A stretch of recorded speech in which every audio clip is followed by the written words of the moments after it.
Hello everybody, welcome back to the channel. My name is Sophie and as you can see it's just me again today. Please let me know if you like the new setup, and I think with these new videos I'm going to be picking something that I enjoy because I think, you know, why not? So today I have picked the top 10 best horror movies of the last decade. Now I think I have watched most of the ones that it's going to show, so I'll be interested to see what Watch Mojo's ranking is, and I'll give you my opinion as well on whether I think it's a good movie or whether I would recommend it, and then obviously please in the comments below let us know what your favourite horror movies are and if you've got any recommendations, because I know I've not watched obviously every horror movie out there. So yeah, right, let's have a look. Nothing really stays with you like a good scare at the movies. Hey guys, Noah from Watch Mojo here, and today we're counting down our picks for the top 10 horror movies of the decade.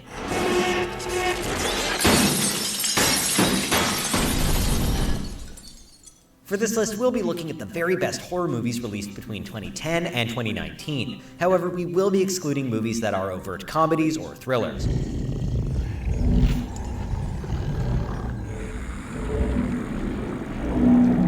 Number 10, It. Adapting the works of Stephen King is no small feat, but with 2017's It, filmmaker Andy Muschietti did the source material proud. Bill Skarsgård was perfectly horrifying as Pennywise, bringing the infamous dancing clown to life with a sinister flair and manic energy to great effect. You'll float down there. We'll float down there. Yes, we do. Though it relied on jump scares, the film delivers on the horror front without compromise, and in no small part thanks to the looming sense of dread that Pennywise brings to the town of Derry. However, this horror film is also elevated by the excellent performances of its young ensemble cast, and that's what really earns this film a spot on our list. Seriously though, clowns are still the stuff of nightmares. Beep, beep, Richie. Number 9, Happy Death Day. Who could have guessed that the basic premise of Groundhog Day would translate so well to the horror genre? The thing is, with the time loop plot device in play, the filmmakers easily could have coasted by on this concept alone, churning out an otherwise painfully generic and uninspired film. But they didn't. Far from being your run-of-the-mill teenage gore fest, Happy Death Day is a smart and self-aware slasher that does a remarkably solid job of deconstructing the genre.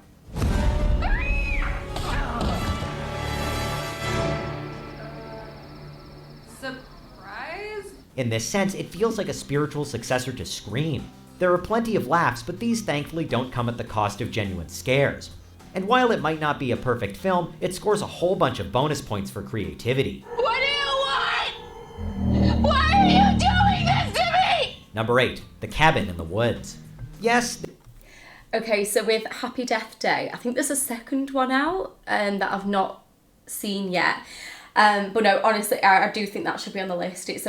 Personally, I think it's a really good film. It's got that kind of like Groundhog Day aspect to it, but it's a good solid film. I think I definitely would have it on the list. Creativity. What do you want? Why are you doing this to me? Number 8, The Cabin in the Woods. Yes, this film at times feels more comedic than overtly horrific, but we'd like to remind you that it's still got some solid, scary moments. What really earns this movie a spot on our list, however, is how deftly it manages to subvert expectations. And really, isn't that the hallmark of a great horror film? The Cabin in the Woods initially comes across like any old supernatural or slasher teen horror flick, but below this so-called cabin lies an elaborate government conspiracy, one that makes the whole thing not only feel like a brilliant love letter to the horror genre, but a few dozen different movies fighting one another for screen time. It's chaotic, brilliantly crafted, and just a whole lot of fun. Yes, you did. Yes, you had zombies. But this is zombie redneck torture family, see? They're entirely separate species. It's like the difference between an elephant and an elephant seal. Number 7, It Follows. This past decade... Okay, so with The Cabin in the Woods, I don't know, please let me know in the comments below if you've seen it and what your opinions are on it. But like, as far as I'm concerned, like when I've watched it, I've only watched it once and I would never watch it again. Because I was really disappointed. I thought it would be, like the guy said, like I thought it would be just like a generic horror. And then halfway through the film, it just took this like massive U-turn. And I was like, this is just not what I expected. And like, I think for some people, if you like that kind of big kind of twist, and it kind of deals with more like society and, you know, kind of has one of them like bigger meanings to it. Whereas me, I just like a generic good horror that kind of, it spells it out for you and you don't need to think about the deeper meanings. So yeah, I just thought it took a bit of a silly turn, and it just, yeah, I won't recommend it personally. Like the difference between an elephant and an elephant seal. Number 7, It Follows. This past decade has felt like a renaissance for horror movies, especially those centering on the misadventures of teens. Rather than exploitative slashers with paper-thin plots, we've been treated to some carefully crafted and effective entries like It Follows. Never go into a place that doesn't have more than one exit. It's very slow, but it's not done. There's still plenty of teenage lovemaking, sure, but there are also deeper questions about the anxieties of teen sexuality and STIs. It Follows is an impressively shot film featuring some creative wide-angle cinematography and a clear homage to horror filmmakers like John Carpenter.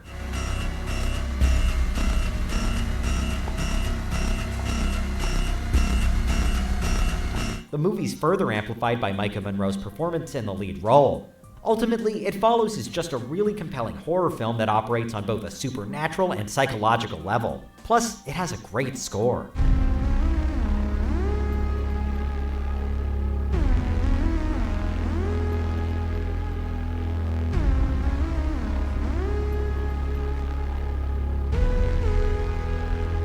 Number 6, The Witch. Period piece horror film. Yeah, I do like It Follows. It's a really, really good horror film.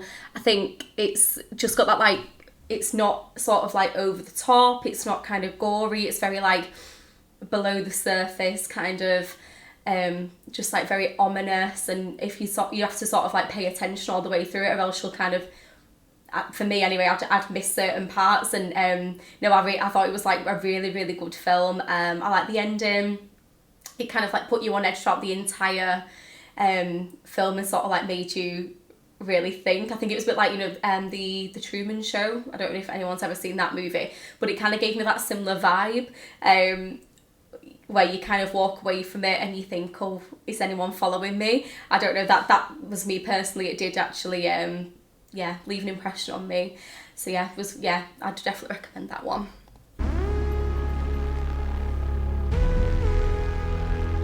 Number 6, The Witch. Period piece horror films are hard to pull off. In order to really get under a viewer's skin, we need to somehow relate to the setting and the experiences of the characters on the screen. We are children of sin all.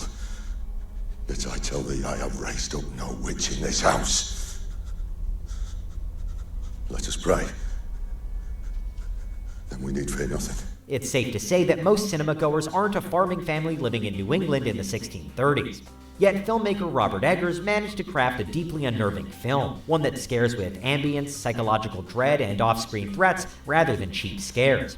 Simply put, The Witch is terrifying, captivating, and impressive all at once. And with Eggers' follow-up film, The Lighthouse, similarly blowing critics away, this young director seems poised to bring us quality horror films for decades to come. How long have we been on this rock? 5 weeks? 2 days? Help me to recollect. Number 5, A Quiet Place.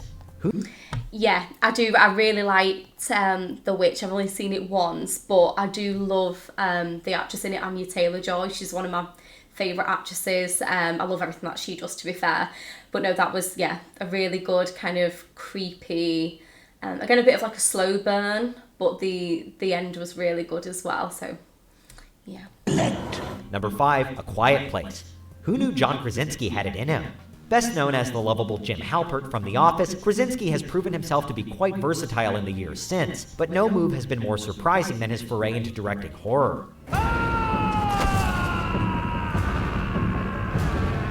A Quiet Place takes a solid premise, a world overrun by blind monsters who hunt via heightened sense of hearing, and mines it for all it's worth. The sound design is used masterfully, drawing you into the world of the film and making you fear the slightest pin drop.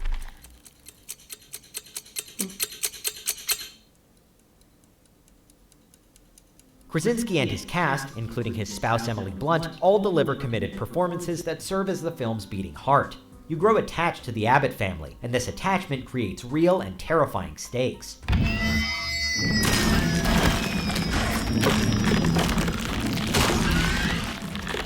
Number 4, The Babadook. Parenting can... I would definitely recommend A Quiet Place from the first, like the opening scene. If you've watched it, you'll know what I'm talking about. From like the very first like 5 minutes of the film, it really kind of hooks you. And something happens straight away where you just think, oh my goodness, like, yeah, it grabs your attention from the very beginning. And I really like the premise of it as well. The fact that it was a bit unusual. Like, I've not seen a horror film with that kind of like storyline before. It was something a bit unique than just like the, you know, go-to cabin in the woods kind of, you know, cliche vibe. It was good.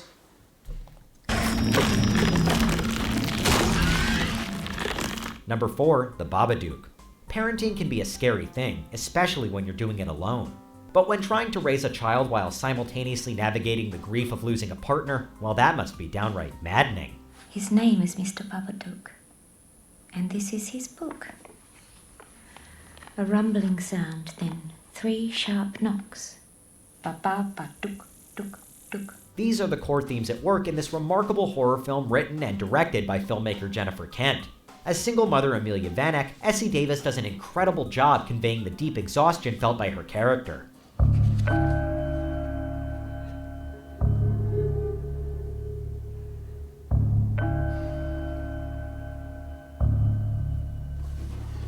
This is a thoughtful, provocative, and thoroughly human horror film that also has one of the most original and unconventionally scary movie monsters in recent memory. Director William Friedkin, director of The Exorcist, went so far as to say that he had, quote, never seen a more terrifying film.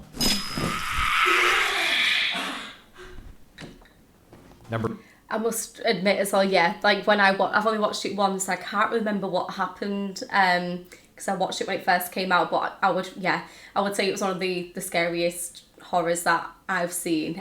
Yeah, it was really creepy, if you're into that sort of thing. Number 3, The Conjuring.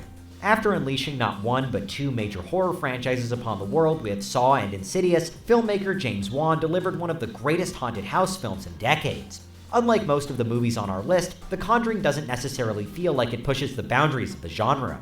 In fact, it's decidedly old school. What makes it so worthwhile, however, is its attention to detail. It's an incredibly well-crafted and expertly paced film with well-developed characters that we really care about.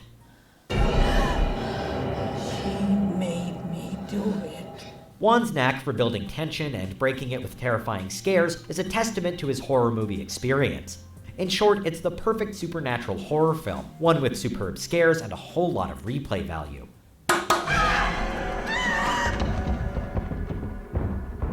Number 2, Hereditary.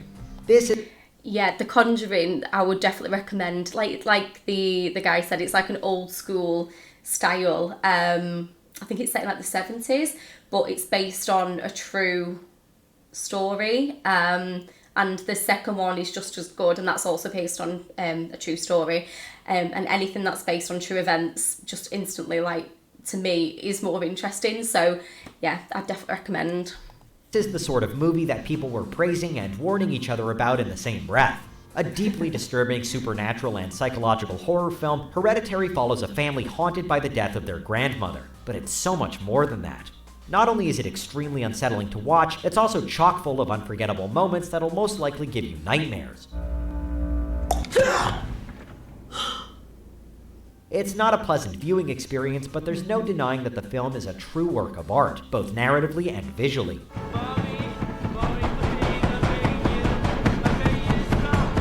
While Hereditary might feel like the more focused film, director Ari Aster's 2019 follow-up Midsommar is similarly effective, and deserves a nod for managing to be so deeply unnerving despite its more colorful setting.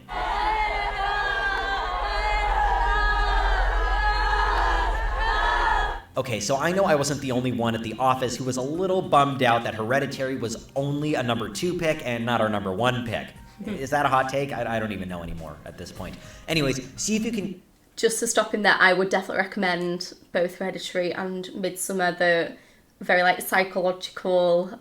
They were just both brilliant. Yeah, especially Hereditary. There's a scene like halfway through, and it just kind of like is something that you don't expect, and it kind of threw the whole film for me in like a completely different direction. But no, it's really, really good. Guess what our number 1 pick will be during these honorable mentions. So you never think about it then? Think about what? Being the girl?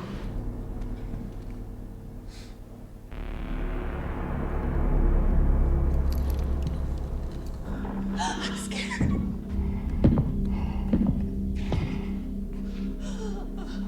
The police are coming back. They've come and gone. Well, that's what concerns us, man. Just want that gun out of the picture. Y'en a déjà un qui veut abandonner. Hé, t'as passé le concours pour faire plaisir à tes parents? Non, mais moi je crois que c'était fini. Mais tu sauras bien assez vite quand ça sera fini, mon vieux. Allez, rentre dans le rang. Rentre dans le rang.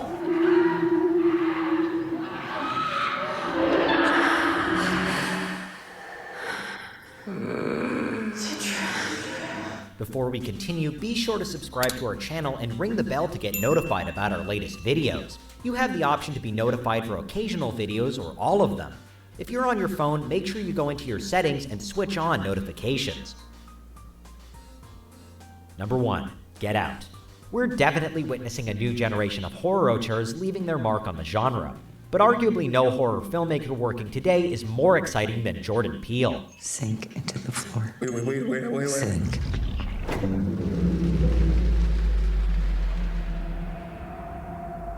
His highly anticipated second feature, Us, solidified his status as one of the most influential voices in the genre, but it's his directorial debut, Get Out, that we believe to be the finest horror film of the decade. Get out! Yo! Yo!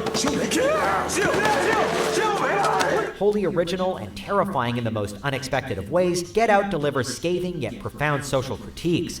It's particularly effective at highlighting liberal racism. Not only that, but Get Out is also a tightly crafted film, expertly shot and well-paced. Add to that a uniquely unnerving ambience and great performances all around, and you've got a modern horror masterpiece. I mean, I told you not to go in that house. So what do you guys think? Do you guys agree with our number 1 pick? What was your favorite horror movie of the decade? Let us know. Okay, yeah, I would also recommend Get Out. I think it's a really, really good film. It was definitely one that I remember the most. It definitely sticks with you when you watch it and leaves you kind of questioning a lot of things. No, it's really good. I would recommend it. And yeah, thank you for watching. If you haven't liked and subscribed, please do already, and please comment down below what your favourite horror movie is, and I will see you next time. Bye.